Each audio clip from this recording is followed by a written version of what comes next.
Outpost, a monthly Star Wars podcast. I'm one of your hosts, Brittany, and this is my co-host, DJ. And basically on this podcast, we're going to talk about just the news that happens every month with Star Wars, new movie releases.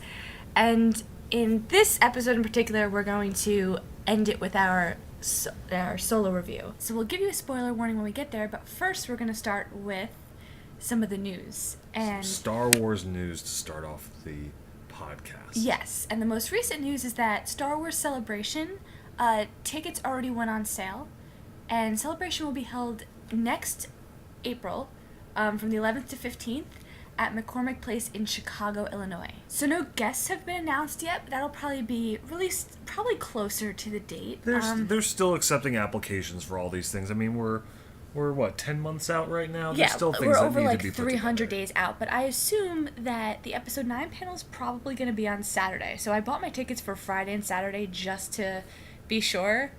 But yeah, so also if you're interested in selling anything there, you can apply online. They have like exhibit applications and things. So it should be a fun time. This will be my first celebration to go to, and it's going to be great. I will camp out for the episode 9 panel. Nothing is going to stop me from getting there. Nothing. Nothing. No, it shouldn't. No, and DJ's not going to be there, but I will recount my whole experience on this podcast and on Tumblr, because that's what you do. Absolutely. So, let's get into the other piece of announced news. So our other piece of news, the big news that was announced, was that there's going to be another spin-off movie, and this one's going to focus on Boba Fett. And it's going to be directed by James Mangold, who directed Logan. Yes. So, what do you think about that? Well, I loved Logan. Yeah. I don't love Boba Fett, but I loved Logan. See, I don't, he's writing it too, so I don't know how much, he can save Boba Fett. Because, with Solo, it was, as much as I wasn't interested in it, it still was a character that, had some significance in the saga. I don't care how many comics there are. Boba Fett did nothing. But that's why I think that maybe this story kind of adds the backstory that's needed for a character that did pretty much nothing in the original trilogy. But, why is he such a popular character? I don't understand. Because he's a mysterious bounty hunter that at the time we knew nothing about. I'm really wary of another spin-off revolving around another character. Because the whole idea of the spin-offs was it was supposed to, expand the universe, but they still kind of are, clinging to these other characters. It's I can understand, Han and everything, because he had significance, but I don't know how Boba Fett's going to fit in there. But can't you see that maybe there's the possibility, after seeing Solo, that you could have a standalone Boba Fett movie and have the two meet in the future? Yeah, a very simple 1-2, and then they meet in the future in a third movie. But I kind of feel like that takes away from when they meet in Empire. Okay. I don't see much interest in Boba Fett, and I'm sorry, the guy dies because Han knocks him off the barge when he's blind and he falls into the Sarlacc pit. That's not his best moment, that's for sure. No, it was his last moment. Well, I'm just saying it wasn't his best either. But did he ever have a best moment? Maybe we'll find out in this movie. Well, but the thing is, maybe how he gets his quote reputation enough to go see. To that Darth Vader calls him in to try to grab Han. That's true. This is going to be the moment where he gets his reputation as being this incredible mercenary type. Honestly, it would be interesting if he was trying to get revenge for Jango's death. But I almost kind of want it if James Mangold's gonna do it, because originally this was supposed to be Josh Trank, and then he was kicked off the film back in 2013, 2014 when that Fantastic Four reboot came out. Josh Trank did such great work, Fantastic Four. And that movie had to be reshot too, so that didn't bode well. But Boba Fett was one of the first spin-offs that they had, in the works when Disney acquired. Yeah, when Disney acquired Star Wars, and then they had Force Awakens, it was Solo and Boba Fett were the ones that, from the beginning, that they wanted to do. And then Boba Fett got pushed back because of the director. And Obi-Wan wasn't one of the first ones? Obi-Wan has never been officially confirmed. Really? Yeah, there's even rumors now that the next movie is going to come out in 2020 and that they're filming it in 2019, but Disney has yet to officially announce anything. And the ironic thing is that's the spin-off everybody wants. I thought that was really, I'm surprised. But my wish for the Kenobi spin-off. buddy comedy with Kenobi and Jawas. It's about this Jawa who wants to be a Jedi. He doesn't want the typical life of just, like, selling junk. Like, his father owns the junk business, and he doesn't want to do it anymore. He is to be trained by Obi-Wan, and Obi-Wan helps train him. It's to be called Utini. A Star Wars story. A Star Wars story. Utini! Utini, a Star Wars story. So, you know, Lucasfilm, if you're listening for your next story idea, Utini, a Star Wars story. Sounds like it's the best bet. And I'll write it. Like, I'll do that for free. Seriously. Honestly, I think it's a great idea. Be like a 97% on Rotten Tomatoes. Oh, 3%? Because there can be some people out there who don't like Jawas, but those people are suspect if you don't like Jawas. Who doesn't like Jawas? I'm pretty sure there are people out there who don't like Jawas. I have yet to meet a person that is specifically not like. If you are out there and you don't like Jawas, let us know.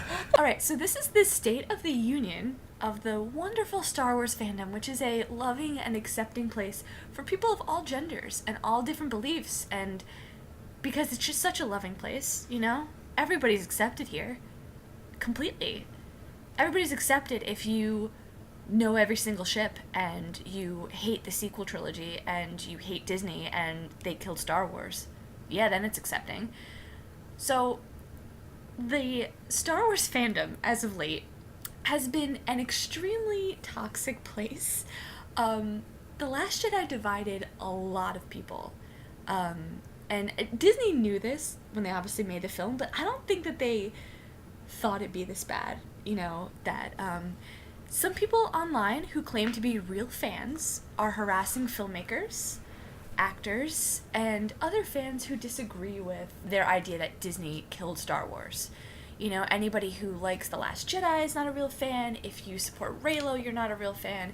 If you don't know every single ship, and every single, like, technical phrase or special effects, or you don't go gaga over that scene in Rogue One where, like, Vader kills all the rebels, then you're not a real fan. And it kind of is getting really awful, and recently the actress who played Rose, Kelly Marie Tran, had to delete her Instagram because she was harassed so much with racist and misogynistic and sexist comments on Instagram because people didn't like her character. And there's one thing to dislike a character, but then you're attacking an actor who is just doing their job, you know? It's like, I don't think people understand that, like, people can have different opinions, and it's okay. And it's just a movie. As much as we may love it, it's just a movie. But the thing is, okay, you gotta understand, not that I'm defending it, but for certain people, Star Wars is this thing that was very contained for a long period of time, and, like, almost in a, like, there's certain cult things that don't get touched. Right. Back to the Future doesn't get touched. Right. Star Wars got touched, and Star Wars got the prequels, which we all... The general opinion was the Star Wars prequels blew chunks. Right. And... That's putting it mildly. And then we thought it was going to bed again for a long period of time. And then The Force Awakened. And then George Lucas awakened after he got $4 billion from Disney and decided to sell a franchise, and Disney saw the green. Honestly, what I've seen the biggest... So Disney tried to do some risks, and for people, I'm not saying what they're doing is right, but some people are very triggered by the fact that they did something to the Luke Skywalker. Well, my idea is this. If it's sort of like this idea that Star Wars fans can't be pleased, because when Force Awakens came out, what was the number one criticism everybody threw at it? It's too much like A New Hope. It's too much like the originals. We want something that takes more risks. And then they get a film. They get Rogue One, which kills off everybody. Then they get The Last Jedi, which took a lot of risks. Oh, no, it's too risky. We don't want that. We want a movie that's safer. Then you get a movie that's safer with Solo. And no, we don't want that. We want a movie take risks.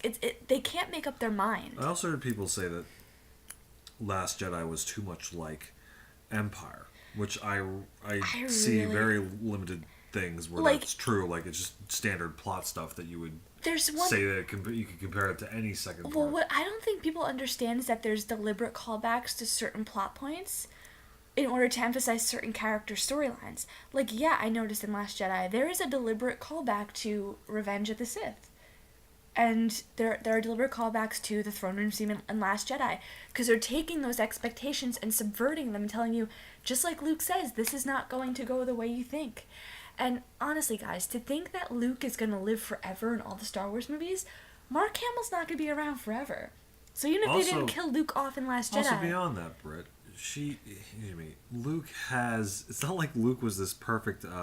but that's the thing, everybody thinks he was. But he was never a Gary Sue where he's perfect. He's not. He's a flawed character, and it's no surprise to see him in the future be a flawed character. Well, I think the whole... Because this movie talks about how people have this legend of Luke Skywalker and what they think he is and what they expect him to do, and how Luke didn't want to play into that. He didn't live up to that. Right. And it's sort of like a meta thing about the fandom being like, listen, we have... The fandom thinks that, hey, he's perfect. But he's not perfect. I think people forget that, like, guys, in Return of the Jedi, he almost killed Vader. And then he stopped and was like, no, I don't want to do that. I don't want to become that. Same instance when he almost killed Ben. It was like, no, I'm not going to do that. He's a human being. He makes mistakes and he realized that. That's a much more compelling character to me than just having someone be static all the way through. You know, he's a human being, just like his father, who's a person. Oh and my his God. name is Anakin. Oh my God, no. And also, I mean, what do you expect from the son of Anakin Skywalker? I'm surprised really. Luke turned out as well as he did. Yeah, well, I mean, not like he raised him. No, but like, still.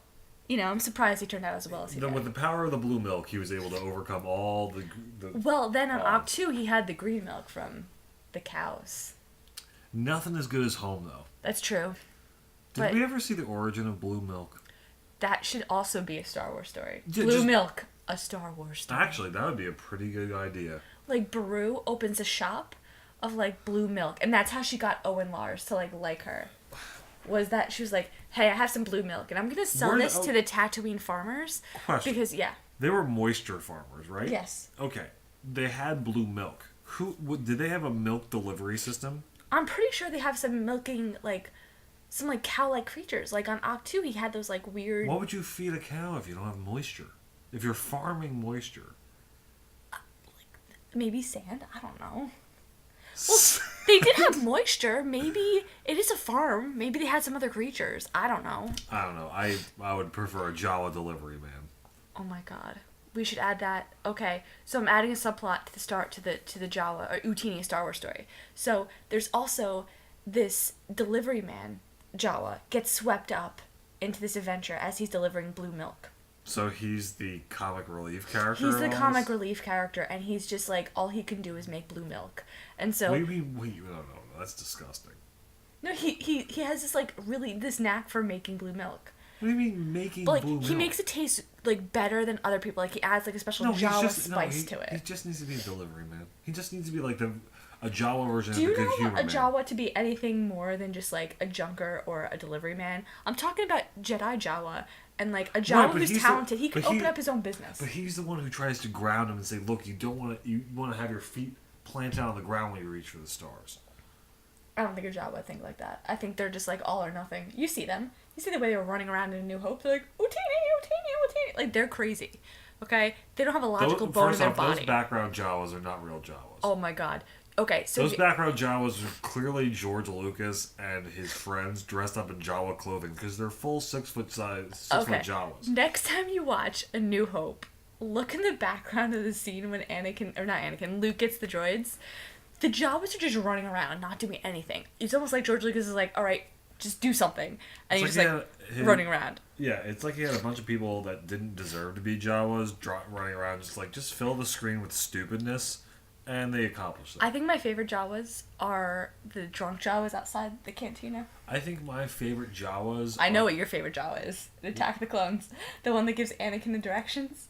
No, I was going to say my favorite Jawa is the Phantom Menace Jawas that are in the middle of nowhere. Oh, I forgot about Seriously, the Phantom Menace Jawas. Completely... There's nothing around this pod racing area. And the pod racers go by and they quickly go, Utini! It makes sense, though. Because if they crash, they want to get the junk. And they could...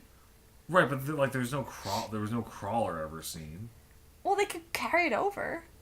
There was like 3 or 4 of them there. With their tiny little legs. Listen, Jawas are stronger than you give them credit for. I'm I'm not saying they're not strong. I'm just saying maybe they don't have the stamina to walk in the heat that far. Did you hear about the crazy rumor that Maz was a Jawa, and that she's been around since the original trilogy, and that's how she's seen the same eyes in different people? That she disguised herself as a Jawa. She was, like, living with them. Makes a lot of sense. Like, there's a lot of weird Star Wars theories out there, but, like, that has to be up there with Jar Jar being a Sith Lord. A Sith Lord? Sith Lord. Well, that's a perfect transition. That is. So, Business Insider recently published an article about the 30 most important Star Wars movie villains. So they're ranking from worst to best. So 30's the worst, first is the best. And we're gonna mention each one, but we're not gonna like go into detail about all of them. We're just gonna go into our favorites. They have a little detail on them, but we'll fill in the blanks. So again, these are movie villains. These aren't anything so Ventress or any of like the TV show characters like Thrawn or anything like that is not gonna be in it. So let's start with our first one. Number 30 is a critical villain. Okay, so if you remember The Last Jedi, that really critical scene when Finn, Rose, and DJ were trying to break into the Supremacy, who was the one that got them in trouble? BB-9E. Do you remember who BB-9E is? Do you remember his memorable scene where he speaks gibberish, and then that's the last time you see him? Do you remember him? Well, you shouldn't. He's an evil version of BB-8, and he does nothing. He's just like, oh, Finn, Rose, DJ, and BB-8 look like they shouldn't be here. Let me tip somebody off. So, but didn't we get the opinion, or at least a thought before Last Jedi came out, that yes. BB-9E was supposed to be Kylo's BB-8? They lied to us and said it was supposed to be Kylo's droid, and so that's the reason why on... But they never show up together, right? No, on Force Friday, when I couldn't get the Kylo pop because somebody stole it when it was right in front of me, I bought the BB-9E pop. Now, there have only been a few Star Wars purchases in my life that I've regretted. You know, like getting the Jyn Erso Elite Series figure and, you know, before you watch the movie. Yeah, but buying a Rogue One sweatshirt because I was freezing in Disney World.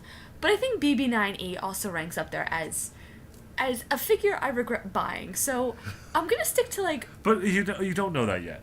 He may redeem your purchase in Episode 9. I highly doubt BB-9E is going to make a return. Well, if it is Kylo's droid, you could have some stupid, like, 101 Dalmatians type thing with the BB-8 and the BB-9E. We're like, well, the droids love each other. That doesn't work because BB-8 is a pose droid. Oh, that's true. So, no, doesn't work. Yeah, so no, No. it's, BB-9E is just a huge letdown, and my pop figure, I look at him every day in shame, and I'm like, you broke my heart.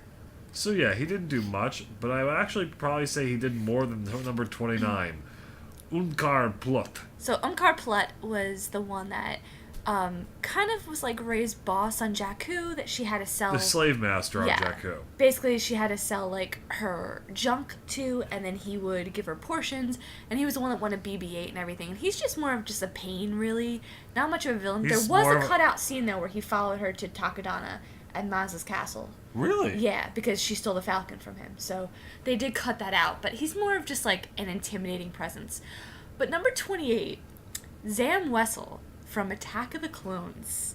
So if you don't remember, Zam Wesell was the one that tried to assassinate Padme. She was hired by Jango Fett. Yeah, she was hired by an assassin to assassinate the senator. Right. So yeah. So Jango Fett, who is an assassin and a bounty hunter, hired another assassin and a bounty hunter to assassinate Padme.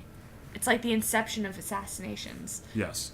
And the thing about Zam was that she was a changeling, so she could change her appearance.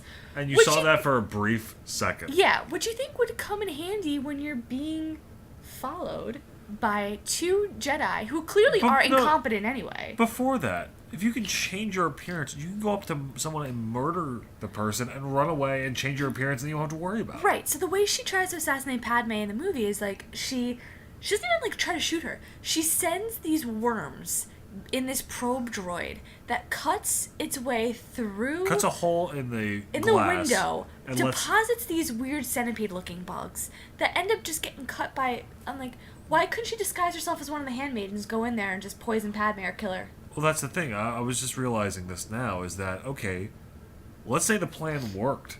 How would Zam know what happened?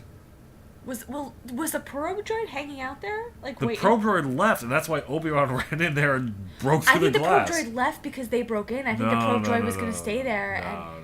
Because it wasn't that far away for him to jump and get it. The probe droid wasn't watching. She was using binoculars to try to find them, remember? Right, yeah. And then she eventually picks up the gun and shoots the probe droid.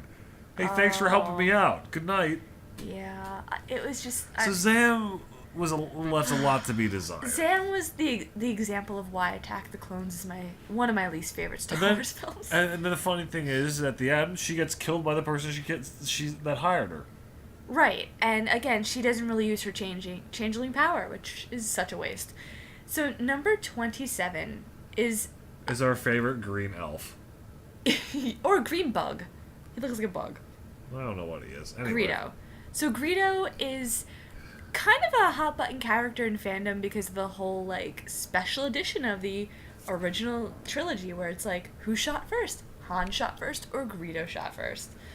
So, you know, again, he's not really like a huge villain. He's more so like, oh, you establishes the character of Han Solo. That was his job, and he did it. And he did it well. He took that shot like a champ. He took that shot like a champ, and Han Solo didn't even bother to remove his body from that little. No, Han booth. was like, he was tired of Greedo's crap. Like he was just like, no, listen, I'm tired of looking at you. Yeah, but that was a great way to establish a character. It was, which is why when they said no, Greedo shot first, it was just like, no.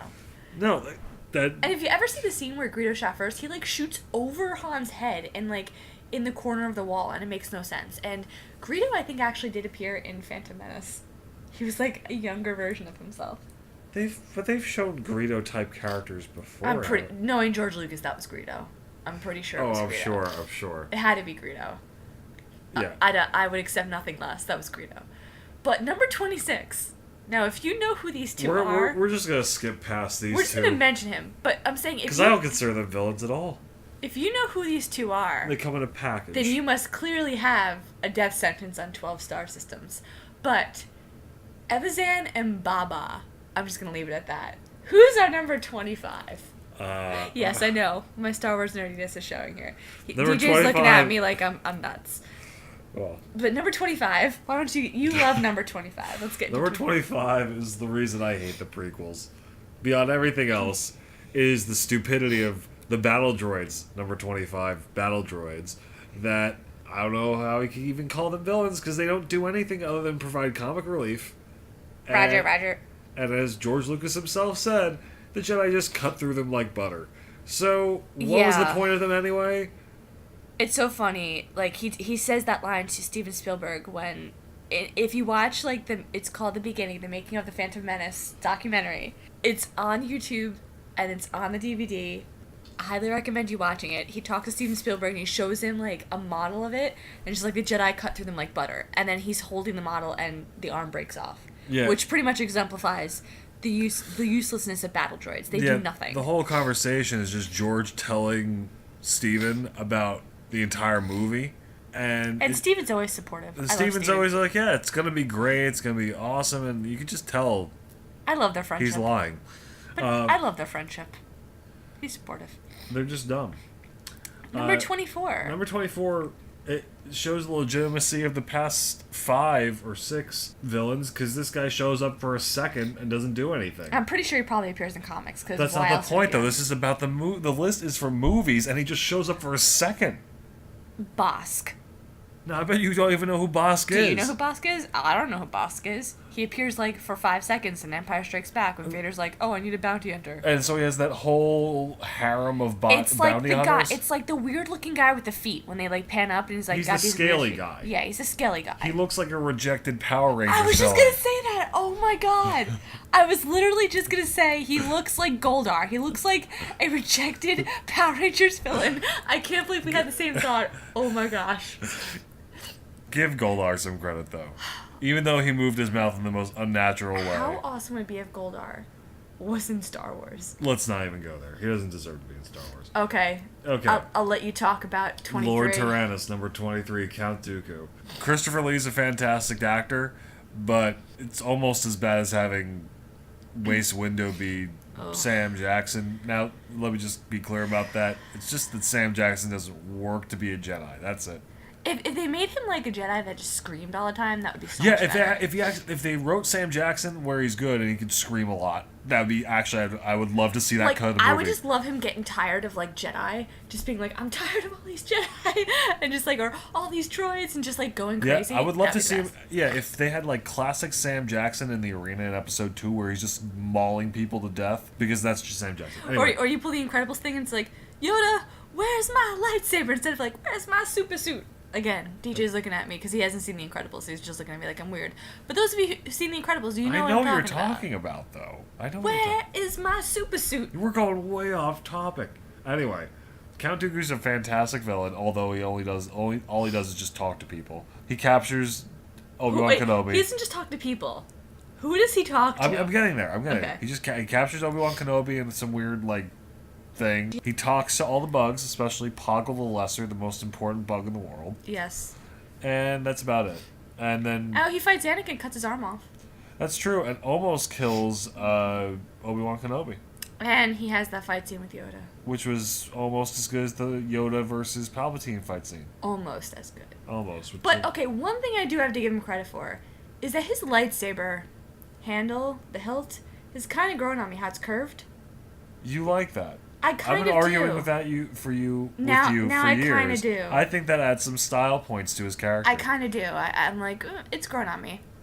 I'll give him points for that. He's got a cape. That's a style point right there. That's true. It seems like the next character took that same cape thing. Only this next character, I mean, is really wasted potential. That's one of the things about the sequel trilogy. I'm like, they dropped the ball on Captain Phasma, number 22. So Phasma is kind of like our first female villain in the films, but they don't do much with her, and I'm kind of actually pissed that they killed her off in The Last Jedi, because I feel like she could have been a really good foil for Finn. And the battle between them was kind of really abbreviated. Anticlimactic. Yeah, and I understand, like, they had to cut a lot out in the movie because they had a lot going on, and the main story is Rey and Kylo, but it's also, like, they should have built it up more. And so, Agreed. She's dead. There are rumors that she might come back, like, she's the Kenny of Star Wars, but I'm like, just keep her dead. She's a wasted villain anyway. No, number 21 doesn't even deserve to be mentioned, but I will mention it. It's Commander Cody. Now, essentially, he's just the guy who was Obi-Wan's, like, clone ally, who kind of follows him everywhere a little bit in the movies, but ultimately he's the guy that you see with the hologram of Palpatine in his hand when Palpatine gives Order 66. Execute Order 66. Yeah, exactly. So that's it. That's Commander Cody. That's it. Okay, My namesake is number 20. Yes, DJ made the list at number 20. Now, just so you know, DJ's his real name. It's not, he didn't name himself after this fantastic character. So... Yes, exactly. What does the article say about DJ? So DJ is played by Benicio del Toro in The Last Jedi. I don't think The Last Jedi is the last we'll see of DJ. And he has plenty of potential. He's not your typical villain compared to the others on this list, but he's a schemer who betrays Finn and Rose and hands them over to the First Order. I would like it if he reappeared. I don't know. I think he's the type of guy who could be bought for any price. That's what I'm saying. Like, he could play both sides. So I'd like to see him try to break the Resistance. But that's exactly what he tells Finn. He says, "Look."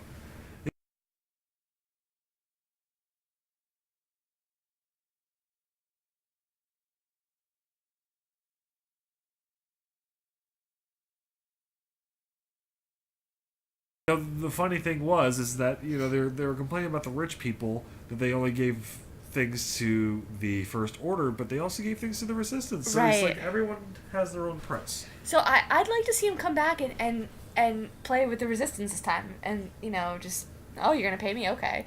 Or he becomes working for the First Order because they have more money and power. I mean, those could be interesting as well.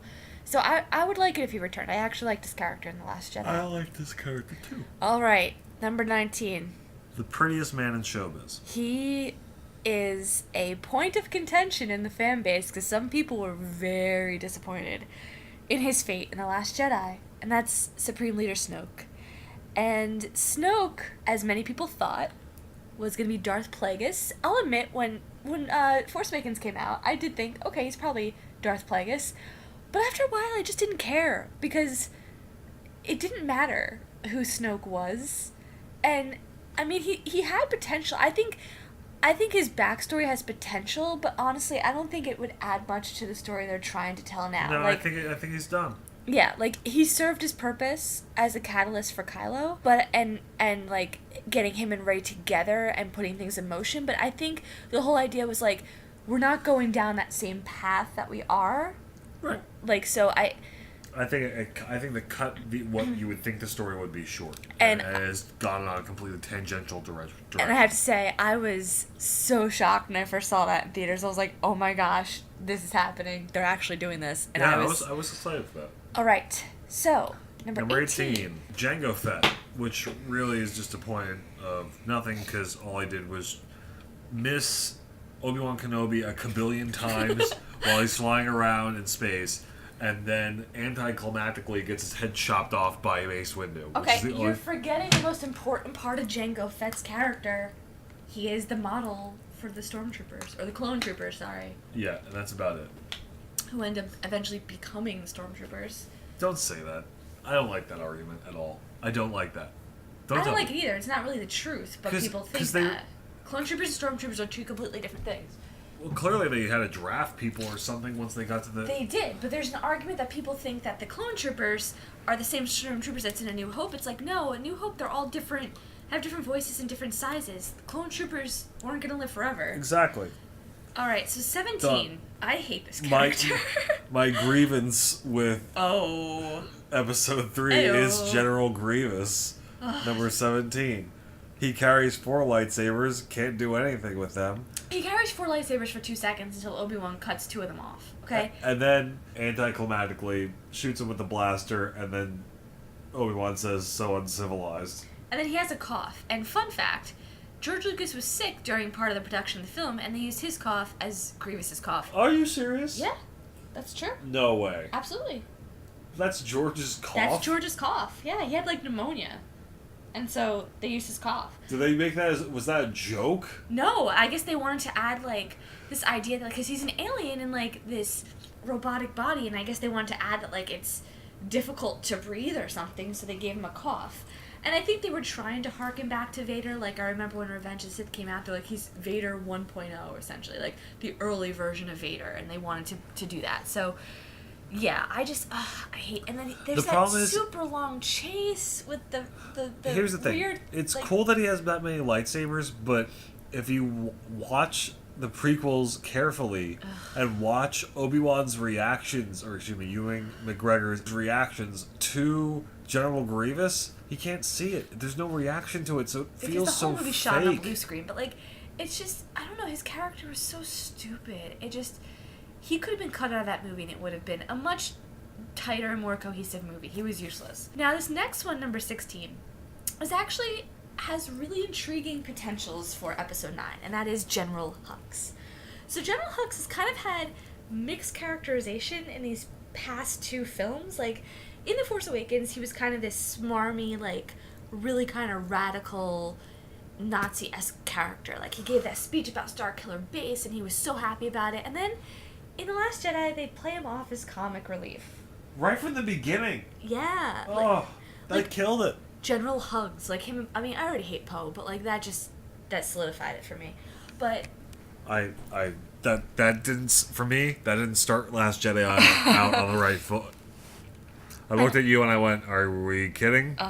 See, but I think based on how Hux behaved at the end of the movie and looked at Kylo, I do think he has potential, not necessarily to be the big bad of 9, but to be a force to be reckoned with in 9. And I'm kind of interested to see where they're going to take that. So, number 15. We're on to the second half of the list. Number 15. Director Orson Krennic. Well, he was director. The late director Orson Krennic. Yes. So he was in Rogue One, and he was the one that was in charge of creating the Death Star, and he was like just a sniveling brown noser who's like, oh, does the Emperor like my design? Does he like it? Does he like it? And Tarkin's just like, oh, please. Does he like my cape? Does he like it? Does he like my cape? Like, just, he's in like my least favorite scene in that entire movie. When the Darth Vader scene. When Vader in his Party City costume comes up and he's just like, oh my gosh, like, it's Lord Vader, blah, blah, a clearly fan service scene. Such unnecessary. And then Vader gives the best line in that entire movie. That's the best line in the movie. It's the best, worst line in that whole movie. I thought the best line in the movie was when Jimmy Smits says Oh that God. he's going to be. I'll be back. Oh, yeah. Oh, like, you can always count on me or something. Or no. He said, I trust Leia with my life. Yep, he Yep. sure did. Yep. Great job. Oh, good job. But what I was going to say is... Eat your words, buddy.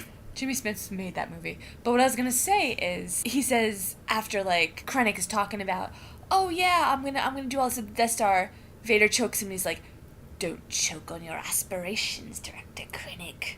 And obviously James Earl Jones has, like, an older voice now. He doesn't sound the same. But I'm like, look at Vader throwing out the dad humor. Don't choke as he's choking him. And I'm like, that's...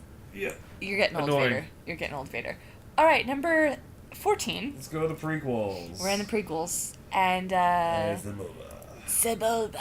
So he was Anakin's main rival on Tatooine during the pod race. He was the top pod racer until Anakin dethroned him for one race and ruined his entire fortune. Oh no, that was a later villain. And he's got his great catchphrase, Poodoo! Banta Pudu. Banta Poodoo! Alright, and then, 13 we've already talked about, Boba Fett. Yeah, let's We don't really need to go into him. his incompetence. 12, the entire cast of stormtroopers. Because they can't shoot straight. Like, they're imbeciles. 11... Which, it's funny, because if stormtroopers are 12, how embarrassing it is to be behind number 11, Watto, on the list. Watto was Anakin's slave owner. And he was like... is he really even a villain? No, I mean, he owned Shmi and Anakin. And eventually... And made him work in his shop. Yeah, and then became, like, homeless in Attack of the Clones? Is that what happened? Because he lost the bet. That He changes... lost the bet. I lost everything. Can't bet on everything. You just lost a Qui-Gon shit. Yeah, what did Qui-Gon say? When you play a game of chance, you're bound to lose, or something like that? Yeah, you're bound to lose at some point. Because Qui-Gon won everything but Shmi in that bet. Yep. Okay, here we go. We're entering the top 10 here. And this list... The Sith Lord himself. Number 10, Jar Jar Binks. The best character ever created in Star Wars. I'm just looking at the picture now that they have of him up here. With his thumb out, like his thumbs up and his tongue out. He's a very different character than they ever made. If they get him working, then he's the key to all of this. These are all quotes from George Lucas while making... Again, watch that documentary. It's gold. But what I think is incredible is that he became a senator and then was manipulated by Palpatine in, like, Attack of the Clones to give him emergency powers so he could become the Emperor. So he's a Sith Lord confirmed that he did all of this. And also, I think apparently he's now a street performer or a janitor in the new canon, which is more with his skill set. So he's a good janitor, I'm sure. Is he good at anything? I doubt it. I doubt it. All right, number 9, Tusken Raiders. Don't really need to say much about them except... Wow, that was incredible. That was actually really good. I'm impressed with that. Number 8 is the sad excuse for a... Well, yeah. It's Sarlacc symbolism. pit. Let's just put it that way. It's Heavy symbolism implied in the Sarlacc pit from Return George of the Lucas Jedi. was just getting some frustrations out when he made Return George of the Jedi. Lucas recently got divorced. He got divorced on the set. Can you tell? Yeah, he got divorced on during the filming of Return of the Jedi and took That it out in the influenced story. the way he wrote the movie. So, just look into the symbolism of the Sarlacc pit. But number 7, who's now a character who's actually more relevant, and we'll get to that later. Is number 7, Darth Maul. Darth Maul. The double-sided lightsaber king. Remember, like, that was the big deal in the trailer, like, oh, a double-sided lightsaber in Star Wars. Oh my gosh. Although he says, like, 4 words the entire movie. Says 4 words and gets his body cut in half. At last the Jedi will be no more. At last we'll have revenge. That's literally like... He gets his body cut in half. That's about all we can say now. That's all he's worth. Okay, number 6. Everyone's honestly such a cute character when you really think about it. Oh my gosh, Jabba the Hutt. So, I think it's funny that Disney sells these little Tsum Tsums that are adorable when Jabba is just like a tub of lard, but like they make him so cute and I'm like, why do you want to make him cute? This is like this guy who enslaves Leia and just sits there with like drool and pus coming out of his mouth. It's pus. It's pus. That's not pus. I'm pretty sure it's pus. It's saliva. I don't know what else is mixed there. You look at his face. Look how many like. That's just I don't know what happened. He's just hungry. He doesn't move. He's always hungry. Yeah. So what? He's your alien version of a mob boss. Oh my god. I'm just looking. I'm like entranced by this picture of him right now. Oh my gosh. But yeah, Jabba the Hutt, he was really kind of villainous because he's the one that had Han frozen in carbonite and just keeps him as his prize and his treasured collection and just... But then he doesn't really move. They go on a sail barge. I don't know how he got on a sail barge. I think what happened was... What was this little friend's name? Oh, Salacious Crumb? Salacious Crumb. Why isn't he on this list? Salacious Crumb is the little, like, rat-like creature that sits on his own pillow. In Jabba's fat roll. We Seriously. He sits on his own pillow in Jabba's fat roll. Side note, let's add a clip of Salacious Crumb into this. Salacious. There we go. There's a remix.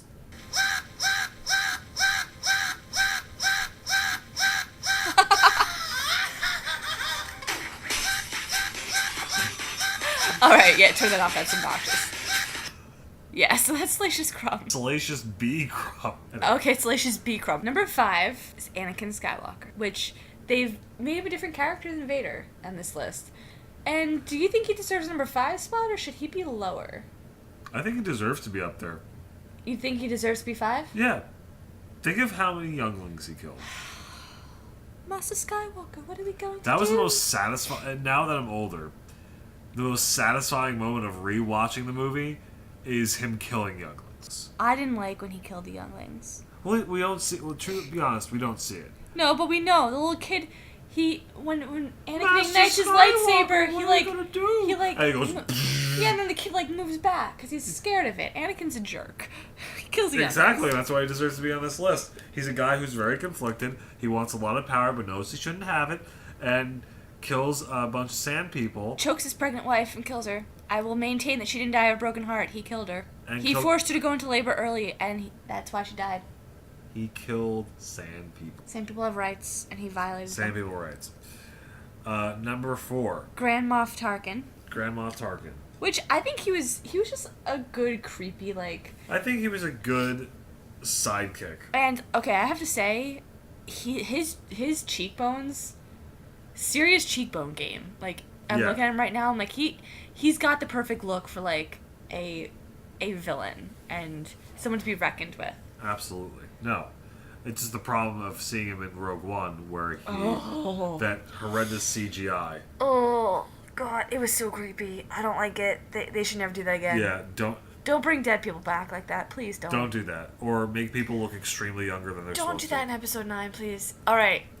So now we're getting to number 3. Into the Happy Days portion of the content. So number 3. You're going to find this out the more you listen to this podcast. The more you listen to this podcast, you'll see how infatuated... My favorite Star Wars character ever is Kylo Ren / Ben Solo. And he makes list at number 3.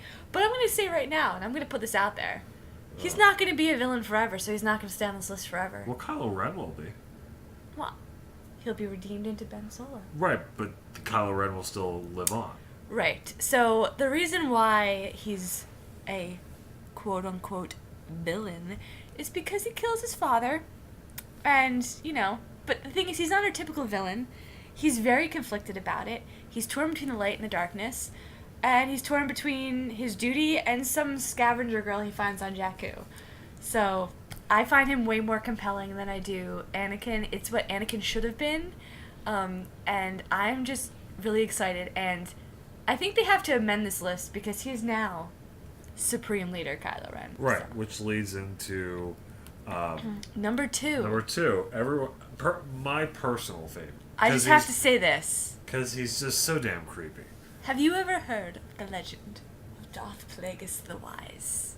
I mean, I like Emperor Palpatine just for that. I like Palpatine for many reasons, but that's a leading one. Like, I How want that. pompous he comes off in the first couple of movies where Yes. he's like, look, I've been made Chancellor. What a surprise. My plans is just rolling through. When he goes to Anakin at the end of Phantom Menace, he's like, we'll be watching your career with great interest. You know, he's the man pulling the strings behind the scene. With everything. I think Yes. he's a genius. He is a genius. Except the problem is that he eventually gets killed. And obviously, number one... Big surprise. You haven't heard of it yet. Shocker. The number one, Darth Vader.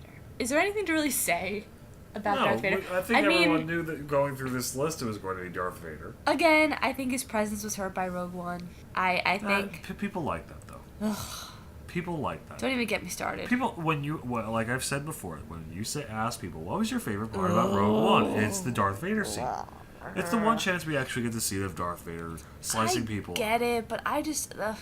It was for you and me. We view it as something they had to throw in there at the last minute to save the movie, but it did. I just find Vader more intimidating in like the original trilogy, and like where he's throwing people. No, like even the scene when he's in like the room with all the diplomats, and you know, they don't believe in what he's doing, and the one guy's just like talking down to him, and then Vader just walks very casually, holds out his hand, and force chokes him. And is like, I find your lack of faith disturbing. Perfect characterization. Yeah. You didn't need anything else. He didn't need a lightsaber. He took his lightsaber out once in that movie. Yep. No, he's once in each movie, and it was fine. And I just feel like the Rogue One scene is just way too much. But he's still the number one Star Wars villain, and he's iconic. Of course, he's iconic. He's got his music. He's got everything. I mean, I don't hate Vader. He was before like the sequels came out. He was my favorite. Like I saw him as a different character than Anakin, but he was my favorite, and I still like Vader. He's definitely a different character than Anakin. Yeah, but like he was always my favorite before Kylo, and he's still one of my favorites. But he's everybody's favorite. I just wish they wouldn't use him so much as a crutch for things. Well, they didn't. I'm thankful to say, spoiler alert, he's not in Solo. Right, and there were rumors that he was going to be, and I'm glad they didn't use him as a crutch, because that would have been really pushing it. Yeah, that would have been adding too That much. would have been pushing it if he was in Solo. But there is another cameo in Solo. Yep, and we'll get to that right now. So this is going to be the start of our Solo review. We're going to go through the entire plot, so if you don't want spoilers, check out now. We'll see you next episode next month. But those of you who want to talk about the movie or want to just sort of relive the movie, or those of you who don't want to see it at all and just want to, know what it's about, this section's for you. Alright, so going into this movie, we weren't exactly hyped for it. I don't know, ever since they announced Solo, and this has been in the works pretty much since Force Awakens was announced, it was like, of all the characters to make a spin-off of, Han Solo seemed like the worst, only because Han, to me, was never that interesting of a character.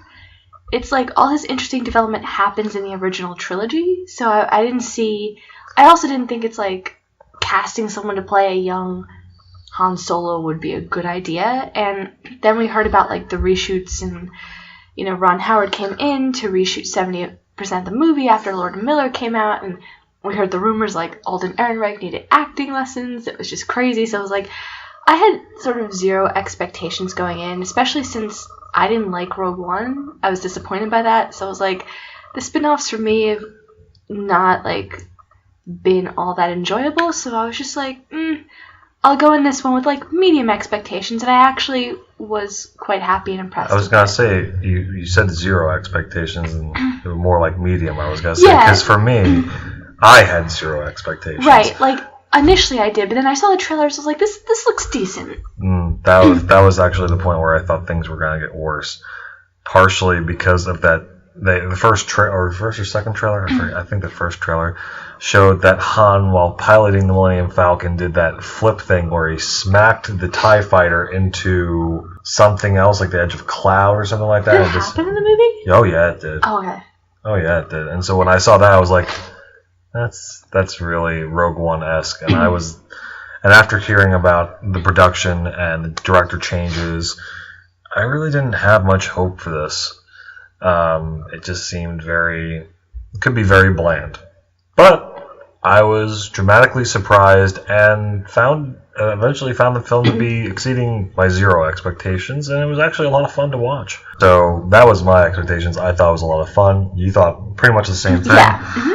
But as we're going to start with the movie, the beginning clearly told me that this was the first director, not Ron Howard. Right. So the first directors were Lord and Miller, who come from a comedy background. I think they directed the Lego movie, right? Yeah, they did a Lego movie. And did they do 21 Jump Street? One of the Jump Street. One of the Jump Street movies they did. So they did a Lego movie and 21 Jump Street, and they were hired because it was like they would bring something new to it. And then essentially what happened was, head of Lucasfilm, Kathleen Kennedy, saw a lot of what was being filmed and was just like, this is a disaster. No, we can't do this. And they weren't willing to get on the same page, so they brought in Ron Howard, I think it was like November of last year, to reshoot like the movie. It was like October, November of last year, and he reshot a good 70% of the movie. So you can tell at the beginning, like the first 25, 30 minutes or so is kind of slow. Yeah, I would believe that Ron Howard kept the setting and then went forward with his reshoots after the first act ended. So, if you want to lead off of where we find Han at the beginning of this movie. Right, so at the beginning of this movie, it's not given a clear time period, like how far before New Hope this takes place, but this is clearly before, like, I'd say before, obviously, Rogue One. I'd say probably a few years before that. So, Han is on his home planet of Corellia, which is very much like this kind of really poverty-stricken planet where like factory planet essentially. Yeah, where like the criminal underworld is very prominent. So at the beginning we are told that a hot commodity in the galaxy is this hyperfuel called coaxium, and coaxium's like you can use it to, you know, fuel the different ships and then go into hyperspace and everything. So it's this hot commodity, and at the beginning we see Han is being chased because he stole a vial of this coaxium. And with this coaxium, you know, his plan is for him and his girlfriend and childhood friend Kira to ultimately escape Corellia and sort of, you know, get their freedom and live their own life because they're working for the White Worms gang. And this really weird creature called Lady Proxima. They mention her a couple times right in the beginning, and then Han gets captured and taken to Lady Corellia, or Proxima, excuse me. Yeah. And then you see the first sign for me when watching this movie going, oh, this is going to be as bad as I thought it was going to be. You see Lady Proxima, and she looks like a reject of George Lucas's from the prequels. Yeah, so basically they go like underground, and there's this pool, and you just see like when they were talking about Lady Proxima, I thought it was gonna just be this like female crime lord that they're going to, and no, it's this giant worm lady who's got a really old lady voice. And when it came out, you saw my face. I was like, yeah, we turned and looked at each other, and I was like, yeah, Brittany, this is exactly what I expected. I was horrified, and I was like, oh boy, this movie could be a disaster, because it was just, I think it was the way it was shot. It was just so... It wasn't like it was Jabba the Hutt and he's just kind of sitting there like, oh, this is Jabba. It was like, oh, it's this grand entrance. She pops out of the water, and you see this big, ugly worm thing come out, and it's like dressed like an old woman, too. It's got like all the pearls all over. It was like an old woman personified, and really... Right. For me, it reminded me of like the one problem I feel like Star Wars has with creatures is like their like monster creatures are kind of hit or miss. I don't know. It was just like the monster in Rogue One was the same way. I was like, this is stupid. Yeah. But anyway, so they go to Lady Proxima, and she wants them to give her the coaxium, but Han's like, no, Kira and I, and he had given it to Kira at this point to sort of keep safe. Are, you know, we're not going to give it up. And then we get our first callback. Yeah, we're probably about 5 minutes in at this point. Right, so we're about like 5 minutes in, and then we get our first callback. No. It can't be the first callback. It's the second callback, because the first callback was done in the first seconds when we show Han with the dice. Oh yeah, so the dice plays a critical role in this, or at least a critical theme in this. So the dice was briefly shown in A New Hope, and then brought back in The Last Jedi. they bring it back in here, and we see Han has it, and it comes up a lot. And we'll get into sort of that later, like the symbolism with that, but that was kind of the first callback with the dice. But the second callback to the original trilogy was probably another moment where I was like, this is a cringe-inducing moment. The cringe has continued with Han as he's trying to get out of this whole situation, because Lady Proxima is going to put him to death, is that he takes out a thermal detonator. And I don't know, I felt like there was a collective shrug in the theaters going, oh, really, we're doing this again? Yeah. But it wasn't a thermal detonator, it was a rock, and... He makes a clicking sound with his tongue. Yeah, and there was a joke about that too, right? Yeah, he's like, oh, it's a thermal detonator, and I just activated. She's like, no, you just clicked your tongue. I just saw you do it. He's like, no, it isn't. And then Kira's like, this is your plan? He's like, no, this is. And there's like windows above.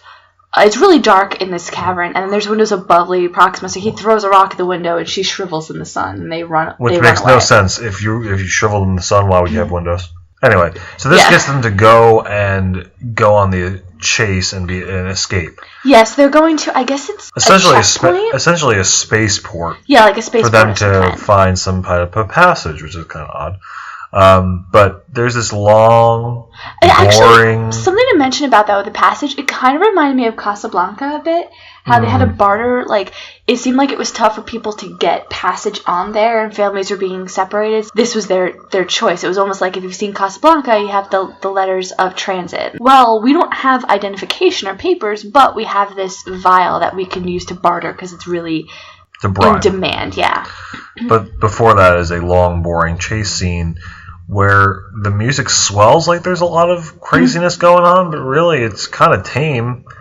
I mean, Han never gives up the lead. There's one maneuver that Han does to confuse the person chasing him, but eventually you just have this long, drawn-out scene with a lot of heart-pounding music and not a lot of substance. And I feel like they almost called back to pod racing when they tried to go through that thin part of the cavern, and it doesn't work. Like, it gets stuck. No. That's the Han move, though. Yeah, but... So there's this point where they're driving on land, pretty much, and Han sees this really thin gap, and just like the Millennium Falcon would often go completely completely vertical to slip through a narrow crevice. Yeah. He does that with this, and they get stuck. Haha, funny.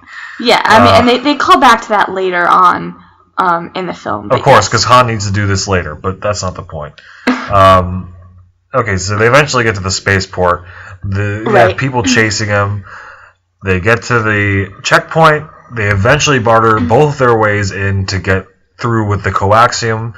Oh, excuse me, the Empire's running this. That's the key point of this. Yes, it's an Imperial checkpoint. And then, because I think Corellia is taken over by the Empire. Yeah, they're the one that builds all the Star Destroyers. Yeah. So they get through the gate. Well, at least the gate opens for them. Yeah. Han gets through, but yet the people that were chasing the both of them grab Kira and pull her back out of the gate. Right, and then so Han, he promises, and at this point Kira has his dice, the gold dice. So at this point he promises Kira that he's going to come back for her. He's going to get a ship. So then what he does is he goes to... I guess they have a recruitment center there, and he's just like, I want to be a pilot. In order to escape the oncoming chasers. He's kind of forced into the Imperial Academy, which is interesting because in the old EU, they had a Han Solo trilogy, and that was kind of part of the story, was that he did join the Imperial Academy for a bit. So that's where we left off here. Interesting thing to note here, and I didn't notice this till the second time I saw it, but... the actual Darth Vader's theme, the Imperial March, is played over loudspeakers in the Imperial Recruitment Center. So that theme song is actually canon in the universe. It's actually a real, the Empire's theme, which is weird because it's we hear it as an audience, but it's for the movie, but it's actually an in-universe theme. So it was that was kind of odd, but yeah. So then we time jump 3 years. And then we see Han. He got kicked out of the Flight Academy for having a mind of his own, as he said. And then he's in the trenches fighting on this one planet. And he comes across Woody Harrelson's character, Tobias Beckett, who him and his crew at first appeared to be stormtroopers, trying to help out this battle.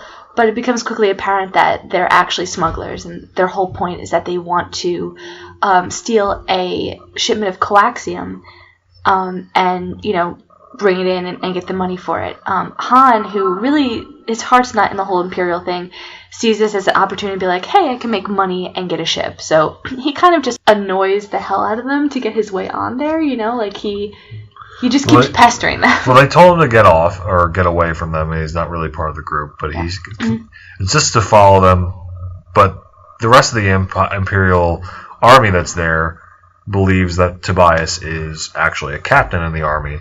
So Tobias reports him for treason, and Han gets sent to this makeshift dungeon that they have out in this, I guess, this field, this army field, to be fed to this monster.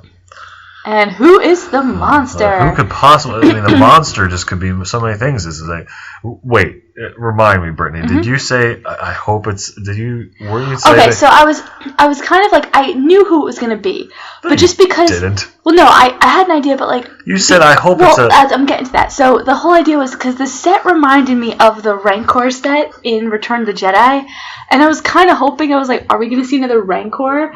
And is Han going to do the same thing Luke did, where she's like, I have a bone, I'm just going to stick it in the mouth.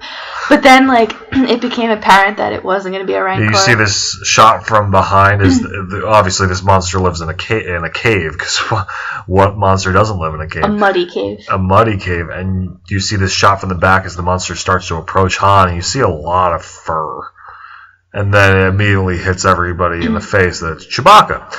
So, but, you know, obviously they're not friends yet, so he starts wailing on him to the point where all of a sudden, unbeknownst to anybody in the audience, Han actually knows some Wookieese, or what do we call it? Yeah, like, I know you had a problem with this, but I say the in-universe explanation is probably that he's been in the Imperial Academy for 3 years. They've been to a ton of planets. He probably came across it. Han is not like in some respects, he's not a stupid guy. Like, he's intelligent enough to pick up the language.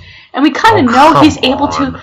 Well, he was always able to understand Chewie. Some people can, so he must have known the language. Yeah, but I always figured watching the originals that he's been with him long enough that he knows what some grunts and gurs mean. Not that he had an somewhat innate knowledge of the language, which I just thought was... I think the way it was done was kind of silly. Like, hearing a human mimic the Wookiee sounds, it's like, it's different when you hear it come from Chewie, because you're like, okay, it's a Wookiee. But, like, to hear a person go like, trying to talk to Chewie, it was just like, oh my, this was another moment where I was like, wow, this movie could be disastrous. Yeah, it just never made any sense. You never saw any other time where Han actually spoke Wookiee. He understood it. Right, and I think this was also part of Lord and Miller, like the original directors. Yeah, that's a good explanation. Yeah, it had a very comedic thing to it, because you almost had like these Shakespearean characters. Like, if you've ever seen a Shakespearean play, there's always those two fools who are like cheering during fights. Yeah. And you had these two like stormtroopers like, kill him slower and everything. So it was like, had this very comedic effect to it, and I almost feel like that was the previous directors. And I feel like that's ultimately why they were fired from the film, because they just made everything way too comedic. Yeah, it was pretty much a joke the entire time. So, of course, Chewie listens to Han, his poor Wookieese, and they devise a plan to get out of there together.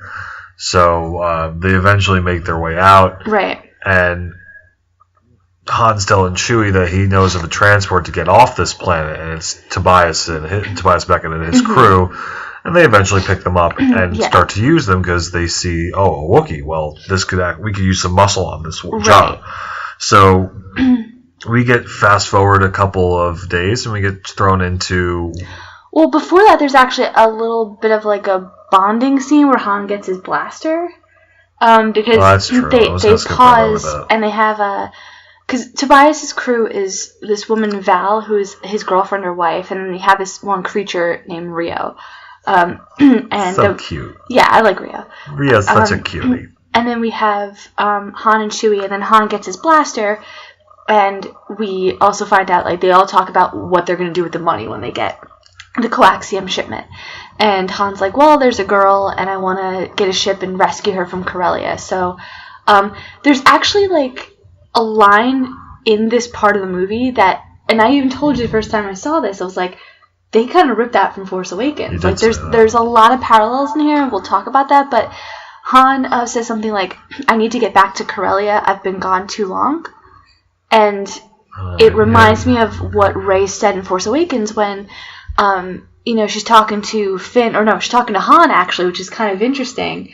When they're at Takodana in Maz's castle, he offers her a job. She's like, that's great. She's like, but I need to get back to Jakku. I've been away too long. And it's almost verbatim.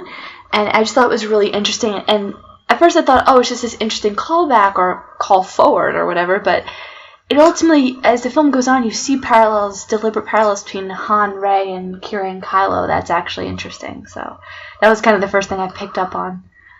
But, so we get into the train heist with the coaxium. There's this train. We don't really know where it's coming from, but it doesn't or where really it's matter. going, to be honest. Or where it's going. We just know there's this train. We just know there's a train. With a shipment of coaxium. And so they want to they need to get 100 pounds? Is it 100 pounds of it? Or Can't be 100 pounds. It's got to be 100 kilos or whatever, something like that. And they need to bring it.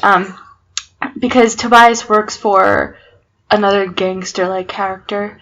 And well, we don't know that at this point, though. That's right. We don't know that at this point. We just know that we need to get the coaxium, that they're going to trade for money. They're going to get it for money. So and the kind of threat here is that Val is worried about Enfys Nest's crew, the Cloud Riders, because they have been going after coaxium as well. So Tobias is like, oh, everything's going to be fine. We're ahead of them. And so things go well at first, and then lo and behold, Enfys Nest pops up. And Enfys Nest has this really cool mask. It looks like Kylo's mask, but it's got like almost like more of a samurai sort of mask. I was gonna say a mix between like Kylo's mask and a sand person's. Yeah, face. it was cool. So there's this fight above the train, and they're trying to like hook up the shipment of coaxium to the ship, and they have to blow up part of the track. It's this really complicated action scene, but ultimately the character of Val has to sacrifice herself in order to blow up the track.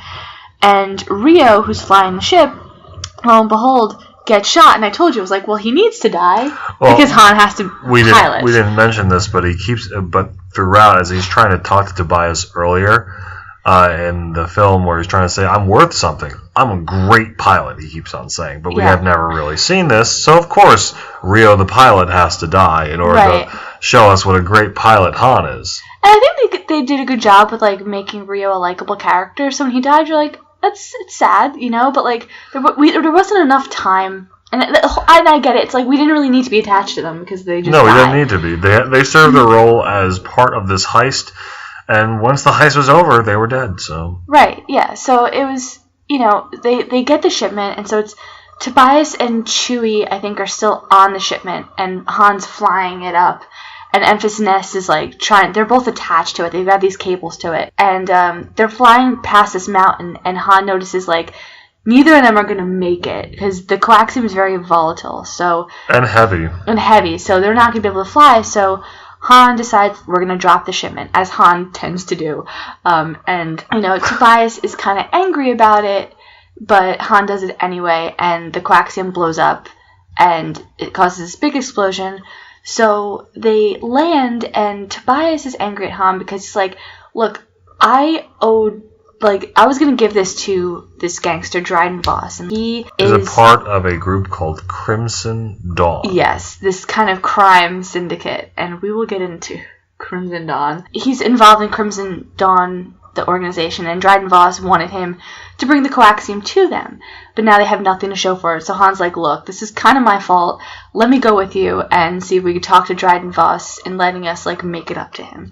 So Dryden Voss is on this giant yacht, which, okay, I don't know why the first time, like a lot of times I see movies for the first time, I don't get everything. I didn't realize it moved. Like, I thought it was one place. That's why at the end I was like... That's why you call it a yacht. Well, I missed that it was a yacht the first time. Well, and that's why at the end... It's not a yacht. It's like a futuristic spaceship. That is like more of a luxury cruiser. But I didn't know. I guess I just missed the fact that it was a spaceship. And that's why at the end when it moves, I'm like, wait, what? And I was like, okay, made sense second time. Yeah, well, they showed it landing before Tobias Beckett and Han Solo go to this place. Yeah, again, I missed that detail. So they go into this really kind of luxurious place. It's something like you would see out of like a film noir movie. It almost reminded me of like in Indiana Jones Temple of Doom. Yeah, that's like that nightclub sort of thing. So they go in there, and Tobias is like, look, I'm going to try to find Dryden Voss. Han, don't look at anybody. Like, because, you know, he knows Han's kind of a goober. But he doesn't want to get him involved with he doesn't want him to get involved. Even more. You know, Han's like looking at the ground, and then he bumps into Kira. And so Kira looks very different, a lot more glamorous, and she seems a lot more mature now because she's been through a lot. So I actually thought with her story, it was well done because I was really worried going into this movie that they were going to do the typical fridging of the female character that Star Wars tends to do sometimes, where it was like, she's going to die. Because in order for Han to be cynical, she needs to die, and he's brokenhearted, and he's like, I'm never going to love again, blah, blah, blah. And I was just like, I hope they do something more interesting. Like, I really wanted her to be like a female villain. And it's not that she's a villain, but she does some things that could be. I don't know if you'd call it villainous, but you would say definitely for her own interest rather than the quote greater good. Right. She's a very kind of morally gray character. So we meet her, and Han's like, you know, I was working to get a ship to come back to you. Han's still the boy from 3 or 4 years ago when he meets Kira again. And he's like, oh, I haven't seen you in so long. How you been? I've been trying... You know, the only reason I'm doing all this stuff, the only reason I'm here is because I'm trying to get enough money to rescue you. And you look like you're doing well. And he's like, how did you get out of Corellia? And she's like, I didn't. And I don't think Han gets it until the end of the movie, really. Like, the entire movie, he's kind of naive, and she points that out at several points. But he kind of wants to just pick up where they left off, and she's like, Han, it's in the past. Like, she literally says that to him. And what's interesting here is it's kind of implied that there's some trafficking going on, human trafficking with her, which I thought was kind of like an interesting subtext to have. After he meets her, they run into Dryden Voss, and Dryden Voss is his crime boss, and the way he sort of interacts with her... Well, you didn't talk about... You missed one key thing. She said, I never left, and then shows this tattoo on her... So she has a brand. Oh, excuse me, a branding on the inside of her wrist. So Crimson Dawn has this symbol, and she's got it branded on her wrist. And when I saw that, I was like, okay, it's clearly like human trafficking there.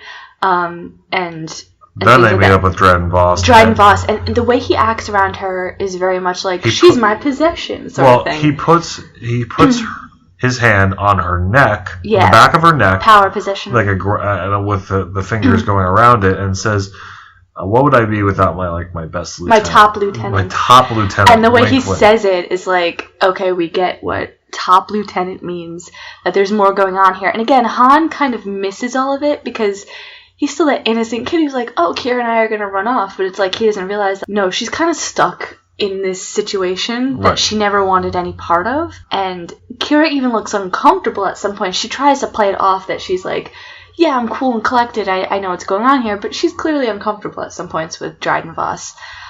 So Voss, Kira, Chewie, and Tobias, they all go into this one area, and Dryden's like, oh, you guys can, he's kind of upset that they dropped the shipment and, trying to figure Dryden's trying to play it off. Yeah. He's already heard that Tobias lost the shipment. Right. And pretty much already feels like unless Tobias can give him a good reason of how he can get the money back, he's going to kill him like he did the first person we saw earlier in the film. Right. But eventually, Han... Well, how this story He comes up with an idea because he's ultimately like... Dryden Voss is going to like kill them or whatever, or do something, and then he's like, well...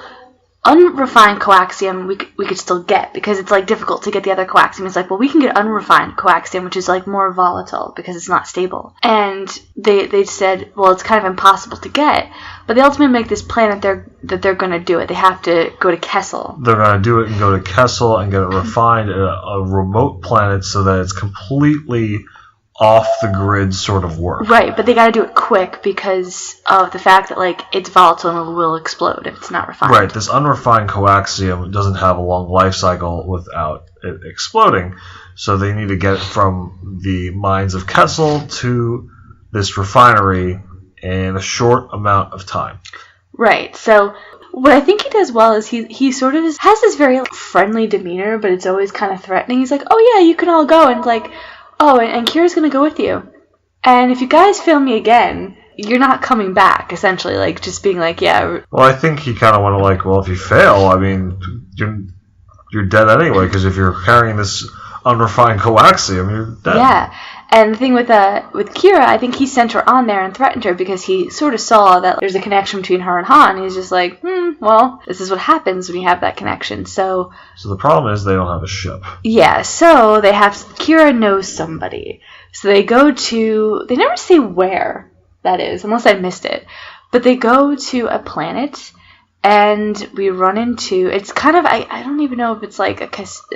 They go to some gambling center in a planet. It's a seedy underground gambling area. And we run into Lando Calrissian, played by Donald Glover. Lando, for me, I know for a lot of people he was the highlight of the movie, and I think he started off really well. But as the movie went on... Started off really well? But then, once we got the ship, really, Lando had a very minimal role. Yeah, it wasn't so much he was minimal. I feel like once they were on the ship, he wasn't Lando, really, at that point. Yeah, he took a back seat. Yeah, or, like, all the mannerisms that he had kind of were out the window. Like, I didn't really see Lando. Well, I feel like... Okay, we'll get to this. Yeah. But what was the card game that they played? Sabacc. So they play Sabacc. They play Sabacc, and Han's got a Lando on the ropes, and Han feels really confident with his last hand. It's like a game like poker. It's a card game. But then somehow, should we go into the bet? Han's trying to win a ship. The Millennium Falcon from Lando, and bluffs that he has some very high-tech space cruiser. So they both put their Star Cruisers on the line, and of course, just somehow, Lando takes the hand and wins all this stuff. Right. So he wins this non-existent ship that Han has, and as Han notices, Lando was cheating. He had a card up his sleeve. He had a card dispenser up his sleeve. Yeah, a card dispenser up his sleeve. So Han's like, well, he cheated, but there's really nothing he could do about it at that point. So Lando comes to sort of like collect, and Han's like, well, I don't have the ship with me. And Kira's there to kind of save Han. And just like, hey, listen, we're doing this. We need a ship. We're doing this mission to Kessel to get the unrefined coaxium.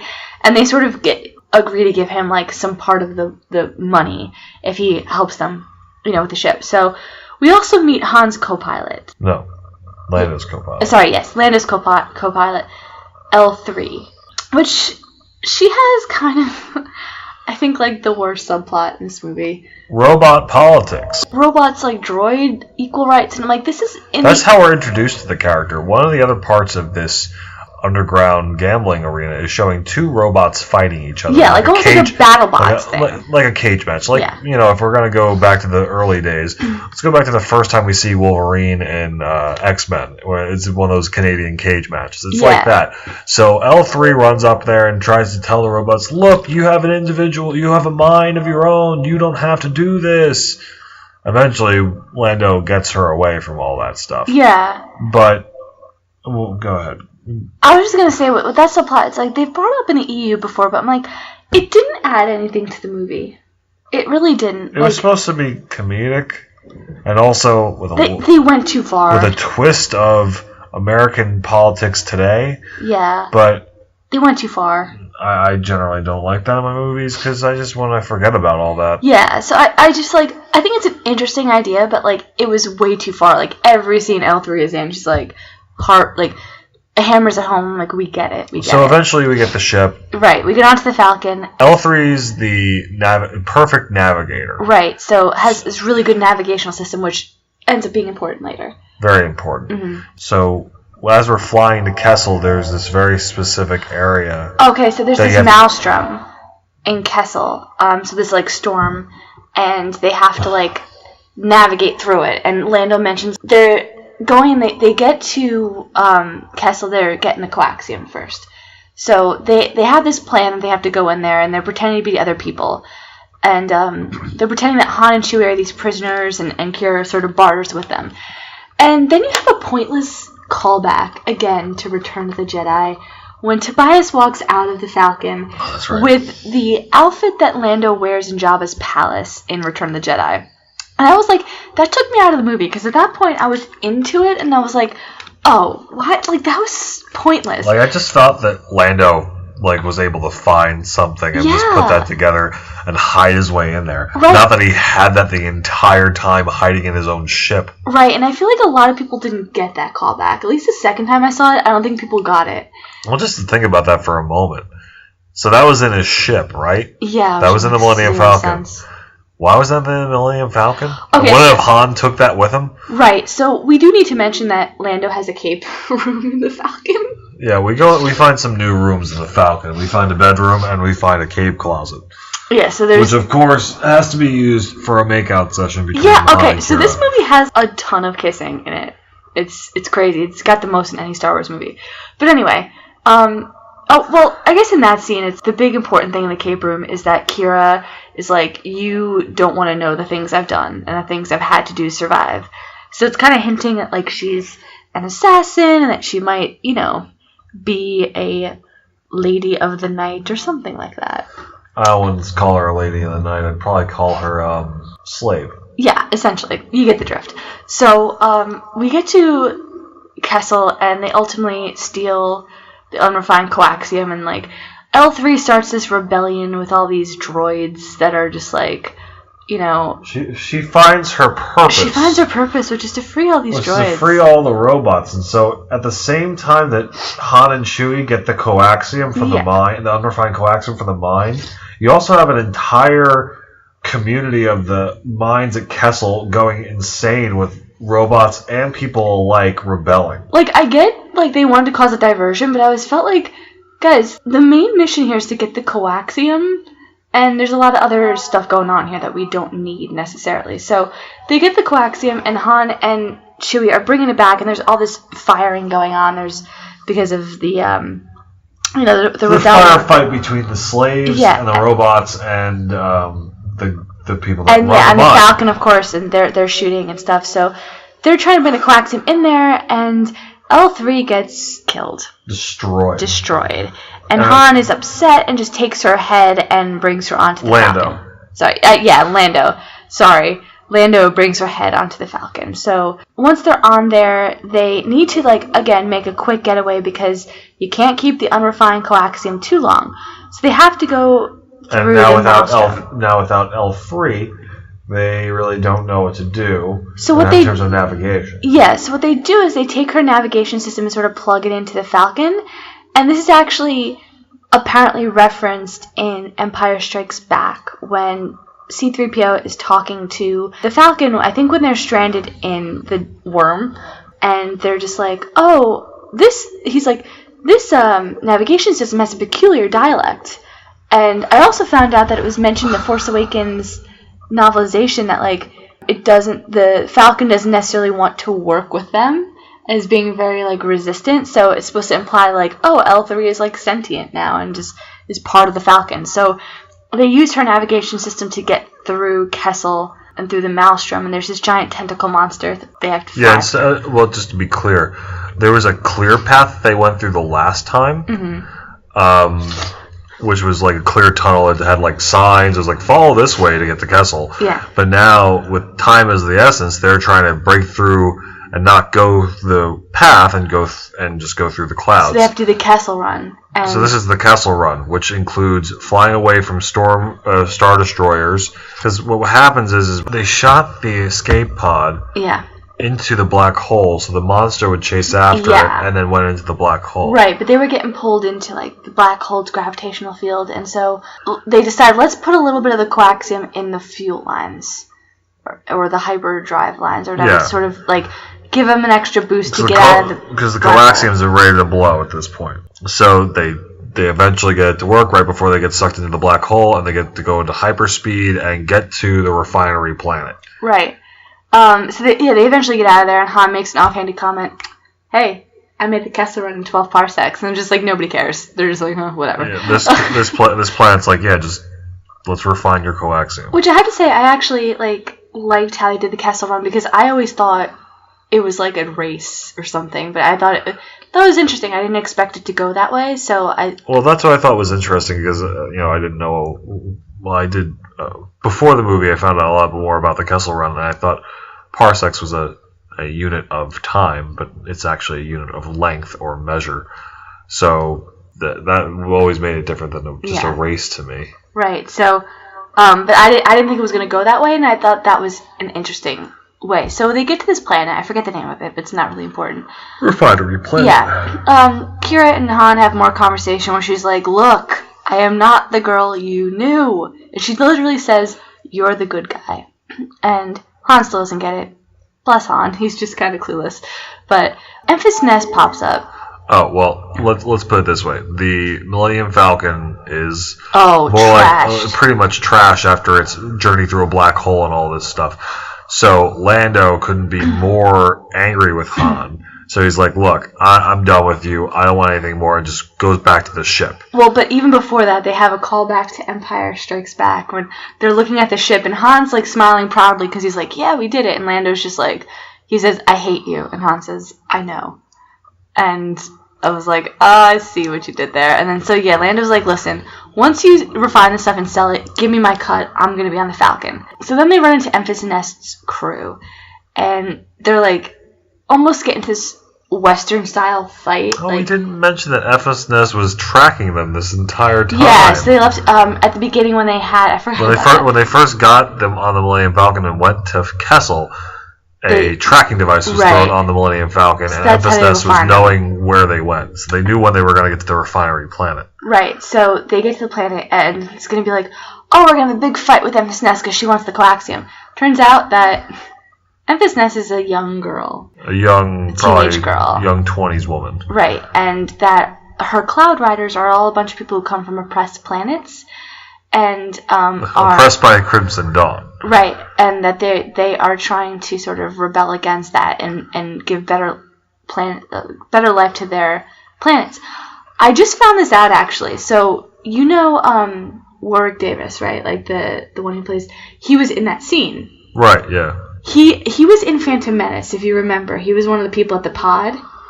Anakin's friends who were like sitting around the pod or whatever. Really? He's supposed to be the same character from Phantom Menace. Oh, are you kidding me? I'm serious. Yeah, he's supposed to be the same character from Phantom Menace to be like, oh, Tatooine's under the control of gangsters. So, which Crimson Dawn, which makes sense when we find out who's ahead of Crimson Dawn. But anyway, Han's like, after he hears Enfys Nest's story, he's like, you know, I want to help her. And he tells us to Tobias, and Tobias is like, look, I don't want this. He basically just wants to take his cut or whatever, and he tells Han, I'm going to Tatooine because there's this big shot gangster who wants to put together a crew, and that's my next job, so we can assume that's Jabba the Hutt, because I don't know any other big shot gangsters on Tatooine. So then we have Han goes to Dryden Voss, right, with the coaxium, him and Kira, and, you know, they go in there, and Dryden Voss already knows at this point that something's up. And so he has Han open up the coaxium for him, and he's like, oh, this is fake. This looks real, but it's fake. And then he's like, well, no, this is real. And he's like, well, no, my informant told me that, like, what you're going to do. And Han thinks the informant's Kira, when really it's Tobias. So Tobias, he finds out that that's actually the real coaxium that they have. Yeah, so they open... so Dryden has a radio to wherever... the refinery planet, right, where they're looking at what they think is coaxium. They open it up, and there's nothing in there. So then, at that point on this planet, Enfys Nest and her crew start ambushing Dragon Voss's crew and knock them out. So Enfys Nest took care of them, and then they start to realize that the coaxium is real. Yeah, the coaxium's real. So then Tobias is like, all right, I'm going to take this. And Tobias was the only person with a weapon. Yeah, he was the only with a weapon, so he was going to take it. And he basically tells, like, Chewie that, you know, to, like, help him bring it to his ship. Once he leaves, Han, Dryden, and Kira get into, like, a fight. So, you know, Han gets his blaster, Dryden's got these, like, weird dagger things, and Kira has a sword. And so they're sort of shooting, and ultimately what happens here is that Kira, who we see earlier in the movie, has these assassin skills that she learned from Dryden Voss. We have a callback here again, and I pointed this out to you when I was in the movie. I was like, this is literally a callback to The Last Jedi. So Kira gets this point where she comes after Han with the sword and has him pinned, and Dryden's like talking over her shoulder and basically saying that, like, oh, Han's her weakness or whatever, and, like, you need to kill him. And then she says something, and she's like, I know what your weakness is, it's me. And she goes around and kills Dryden Voss. And I thought that was this kind of callback to The Last Jedi, where Kylo kills Snoke to save Rey. Kira killed Dryden Voss, her master, to save Han. There's a lot of other parallels which we might get into in a different video about, like, them, but I just thought that was an interesting scene. So Kira says she's going to take the coaxium, or go with Han. To follow after Tobias. Right, but she doesn't. Han leaves, and Kira takes Dryden Voss's ring and sort of takes his position as, like, one of the heads of Crimson Dawn. And so she plugs this ring into this thing on his Dryden desk. Voss's desk, which is pretty much a communication to the leader of Crimson Dawn, who shows up as a hologram of a character that we all love from the prequels. Well, a prequel character that, if you didn't watch the cartoon, is dead. Right. So Darth Maul is the head of Crimson Dawn. Now, if you have no idea what was happening in Clone Wars or Rebels, then you'd be like, wait, he was sliced in half on Naboo. And fell down that long shaft. Yeah, so, like, why is he here? So, to just give you a little quick rundown, in the Clone Wars TV show, I don't know how, I haven't watched it, but he's brought back to life, and he's given, like, mechanical legs. And so, basically, he's dead set his entire time on getting revenge on Obi-Wan, which is why he ends up on, like, Tatooine. But yeah, so he's the head of this Crimson Dawn crime thing, and she's like, well, everybody died. Well, she lied, essentially, saying, like, I was the only one who survived, everybody died, and the coaxium got away. So she was kind of protecting Han in a way. And he's like, all right, well, we need to meet up, and I need to talk to you about this. We need to work closer in the future. Yeah, we'll work closer in the future. And then they have to have a gratuitous lightsaber shot. So he summons his double-bladed lightsaber just to be like, this is Darth Maul, guys, just in case if you don't know. Just in case you forgot, this is the guy who explained to audiences what a double-sided lightsaber looks like. Right, and I actually knew this bit of information going into the movie, and I'm glad I did, because if I had seen that at the end without any sort of context, I would have been like, what? So I was prepared for it. I was like, all right, I know it's coming. This is it. So I sort of get why they did that, but I'm like, general audience isn't going to know what goes on in Clone Wars or Rebels. Yeah, let's skip that. So I don't know if they're setting it up for, like, a Obi-Wan movie, like, if that's what they want to do, but I really have no feeling on that. I think that they were trying to set up Solo for sequels, but I don't know if that's going to happen. Well, you didn't finish it. So there's a little more. The ending scene has Han Solo finally catching up with Chewie and Tobias. Yeah. And there's a little chatter, and Tobias has taught him a lot at this point, and they're pretty much, Tobias is standing in front of where Tobias is going to go. Tobias says, son, I need to teach you one more lesson, but right at that point, Han shoots first. Yes. And shoots Tobias straight in the chest. And Tobias actually is like, you did good, kid, I would have killed you. And so, like, Han's starting to become that more cynical character we see in A New Hope, that character who doesn't trust anybody. And then, after he dies, he sees that Kira's flying the yacht away. So he's not going to be with Kira at this point. Yeah, it's pretty much that symbolic scene. Kira's moving towards Darth Maul and away from Han and Chewie, and their life together is now, it's the opposite now. Now Kira's moving away from Solo. So, again, we'll talk about it maybe in our next podcast about the similarity with that scene with The Last Jedi. But yeah. And then so basically after that is we have, Han and Chewie, they give the coaxium to Emphas Nest. She gives them a little vial of it as, like, payment. And then they go off and they find Lando. So Lando's on this, like, tropical planet. He's got, like, this Hawaiian shirt, almost this Hawaiian space shirt, and he is playing sabacc, and Han comes up to him, and it's just like... yeah, he's playing sabacc, and Han's like, oh, hi, how you been? And the camera shows on Lando's little card holder. Right. Han gives him a really big hug. Yeah. And so they're deep in the bets again. And Han really wants the Falcon. And Falcon's on the table again. Han feels very confident now. So he keeps on goading Lando into betting everything he's got. And Lando feels confident because he thinks he's got the card holder in his back pocket, but as he reaches for his card, it's not there. Because guess who has it? Han does.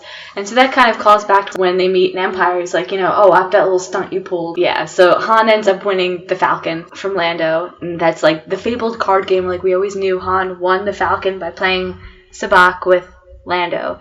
But we sort of see how it's done. And so he and Chewie get into the ship. And Han's like, we're going to Tatooine because they're putting together a crew. So we can assume that, like, if they were to make another movie, that's what it would be as like when he meets up with Jabba the Hutt. Now, if they're going to make another movie is really up in the air at this point because the movie's not doing so great. So even if they don't, I think they left the movie in a good place where you can sort of assume what happens is like, he works for Jabba, gets in too deep, the job goes wrong, Jabba puts a price on his head, and that's how. Yeah. So it was a lot of fun to watch the movie. It was. I think it's getting a bad rap. It is. I think people should give it a chance. I know it's like got the lowest Rotten Tomatoes rating of any Star Wars movie. I think, or close to Attack of the Clones one. It's definitely the lowest grossing Star Wars movie, but it's not as bad as the prequels. Right. It's actually a really fun movie, and it's definitely one that like I'll get when it comes out on Blu-ray, and I would watch again because I think it's fun. It's not like the best Star Wars movie ever, but it's a fun action film, and I think it does the character of Han justice. And I just, it was a fun movie. It was definitely not without its flaws, but with an open mind. And it was just the themes of it were a lot more uplifting and a lot more fun to watch. It just seemed than a Rogue One type Star Wars story movie. I felt like this was more of a story that didn't necessarily need to be told, but it was fun to watch because we never saw this part of Star Wars without the Force, without lightsabers for the most part, without good versus evil sort of. Good Force, bad Force, who has the Force, who doesn't have the Force. It was nice to step away from all of that and step away completely from the Skywalker saga and see a new part of Star Wars, which generally they've never been able to step away from. Right, and I actually appreciated how it was like on a smaller scale. It's like the galaxy wasn't at stake here, and people were complaining there wasn't really high stakes. It was like, this was a more intimate story. And I kind of like that. It wasn't like, the Death Star is going to blow up the planet or, the Force isn't in balance. It was like kind of a smaller story, but I thought that was more interesting. More bite-sized, more easy to enjoy, and just to know that, this is just one of many stories that are going on at this time. Right. So if they were to make a sequel to this, I would see it. Well, I'd see it because it's going back to Tatooine. Right. So the next Star Wars movie that is coming out is Episode 9, a year and a half from now, December 20th, 2019. So, yep, that's our solo review. Go and see it. It's actually worthwhile. Alright, so thank you for tuning into Niima Outpost, a monthly Star Wars podcast. I hope you guys enjoyed that. I know the episode was kind of long, but that's because we were doing our solo review. If you want more from us, subscribe on iTunes and SoundCloud and also YouTube as well. Follow us on Twitter. Our handle is @NiimaOutpostPod. And you can also follow me on Tumblr.